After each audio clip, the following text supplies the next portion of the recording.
அனைத்து காக்கும் தாயின் அன்பு ஒரு நாள் அழியலாம். அறவழியில் நடத்தும் தந்தை அன்பும் அழியலாம். அனைத்து காக்கும் தாயின் அன்பு ஒரு நாள் அழியலாம். அறவழியில் நடத்தும் தந்தை அன்பும் அழியலாம். ஆனால் இயேசுவே உன் அன்பிற்கழிவுண்டோ?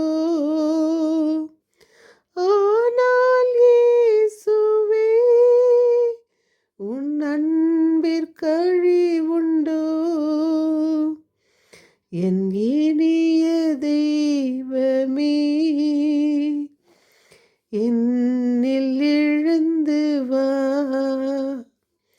என் இதய தெய்வமே, என்னில் எழுந்து வா. உன் உறவை எண்ணி உள்ளம் ஏங்குதே. உயிரே எழுந்து வா, உயிரே எழுந்து வா. என் இனிய உறவுகளே, நாம் 11/8/24 இருக்கிறோம். நாம் இன்று திருப்புகழ் மாலை வாரம். இது பொது காலத்தின் 19ஆம் வாரம், ஞாயிற்றுக்கிழமை. நாம் இன்றைய முதல் வாசகம், அவ்வுணவினால் வலிமை அடைந்த எலியா 40 பகலும் 40 இரவும் நடந்து ஓரேபு என்ற மலைக்கு சென்றார். கடவுளின் மலையை அடைந்தார். இன்றைய இரண்டாம் வாசகம் எபேசியர் 4:30. கிறிஸ்து உங்களிடம் அன்பு கூர்ந்தது போல் நீங்களும் அன்பு கொண்டு வாழுங்கள். இன்றைய தூய நற்செய்தி யோவான் 6:41-51. விண்ணகத்திலிருந்து இறங்கி வந்த வாழ்வு தரும் உணவு நானே. வாழ்வு தரும் உணவு நானே. எனது சதையை உணவாக கொடுக்கிறேன். அதை உலகு வாழ்வதற்காகவே கொடுக்கிறேன். இறைவன் நமக்காக, இரண்டாம் வாசகம் சொல்வது போல, நாம் சதையை அன்று மன்னாவை கொடுத்தார் வானிலிருந்து. இன்று நமக்காக அவருடைய உடலையே நமக்கு தானமாக, அர்ப்பணமாக, காணிக்கையாக, அன்பாக, நட்பாக நமக்கு அதை கொடுத்திருக்கிறார். அதை நாம் பெற விரும்பினால் நாம் எப்படிப்பட்ட வாழ்வு வாழ வேண்டும் என்றால், மனக்கசப்பு, சீற்றம், சினம், கூச்சல், பழி சொல், எல்லாவற்றையும், தீமை அனைத்தையும் உங்களை விட்டு நீக்குங்கள். ஒருவருக்கொருவர் நன்மை செய்து பரிவு காட்டுங்கள். கடவுள் உங்களை கிறிஸ்து வழியாக மன்னித்தது போல் நீங்களும் ஒருவரை ஒருவர் மன்னியுங்கள். ஆகவே நீங்கள் கடவுளின் அன்பார்ந்த பிள்ளைகளாய் அவரை போல் ஆகுங்கள்.